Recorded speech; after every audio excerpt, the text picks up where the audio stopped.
Thank you for joining us. It's great to be back with you again, Professor Gatrad. Thank you very much. So yesterday we were talking at emergency care and the delivery of babies and the shocking statistic that so many babies, over 1 million, die because of the lack of resources or proper training. So what you're trying to do is to educate and retrain or provide extra training to professionals within Pakistan in the hospital you're working with to potentially reduce the risk of babies dying at birth.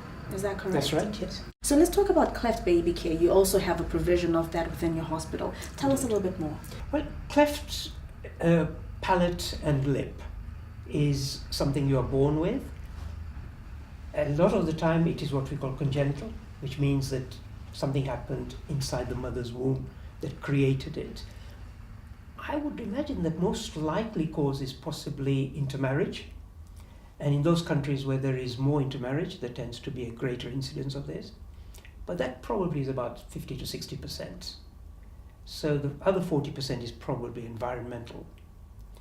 So if we look at a child being born in this country, for example with cleft lip and palate, you'd hardly ever see that baby because that baby is whipped away, operated on within the next 3 or 4 months, and has subsequent 2 or 3 operations, and he's sorted out. And you can hardly even see the scar.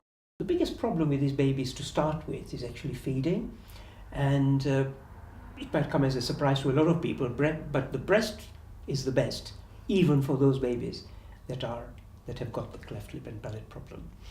Now, in some countries, it is very, very common, and in Pakistan and India, for example, we have 25 babies at least born per day, and we go there twice a year as a team to go and operate. So we've got hundreds of babies ready for us to operate on. But you see, cleft operations themselves are not be all and end all. You have to have aftercare for these patients, and the aftercare is with the dental, the orthodontics, the hearing problem that they might have, the speech problem that they might have. So we have been very fortunate that our unit has been able to have a beautiful infrastructure for all those patients who have been operated on.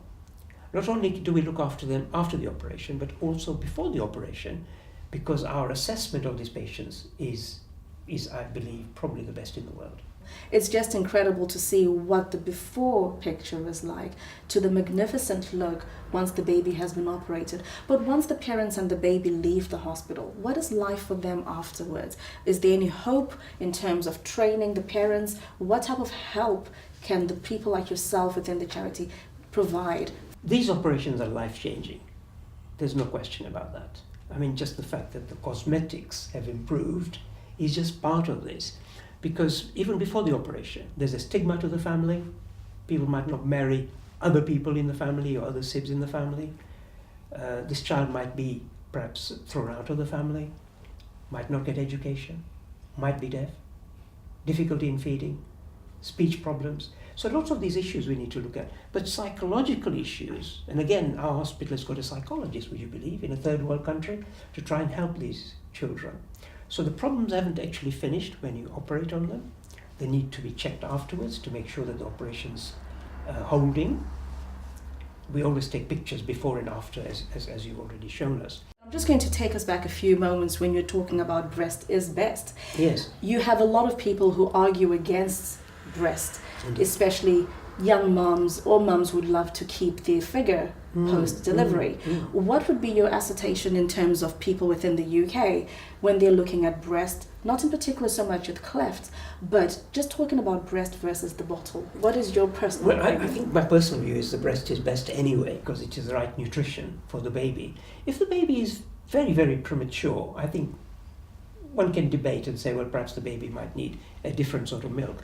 But generally, the term babies or near-term babies, breast is best anyway. And there are many, many reasons for this. It's got the right nutrition, it's got the right temperature, it's got antibodies, and all sorts of reasons why you should breastfeed. Whereas in a country where it's a developing country, if you start giving bottles to babies, these babies, where does the water come from? And the nearest river, nearest stream? So yes, point is made. Breast is best even in developing countries, more so in fact. And I find it very interesting how in developing countries, breastfeeding your child in public is not taboo as much as it is in the developed countries. What's your professional and personal take on that? I think it's all about culture and one's perception. Certainly, having been born in Africa, I mean, you know, I have worked in Africa for 2 or 3 years as a doctor, and for a lady to be breastfeeding in front of me, nobody would bat an eyelid, whereas here, nobody would do it. Having said that, you know, over the last 5 or 6 years, there has been a change in culture, even here, and I've had a few mothers breastfeed in front of me over the last 5-6 years. Now we've got special breastfeeding facilities in the hospital where they can go and breastfeed if they wanted to. I think the culture's changing a little bit.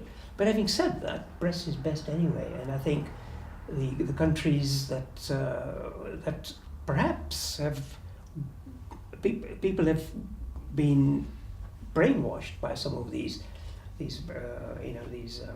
artificial milk companies, they unfortunately are going down the route of feeding the babies on bottled milk. But breast is better for them even. I think everybody who's watching and who knows your charity is more than proud of the work that you're doing. I always feel saving or helping one person is better than none.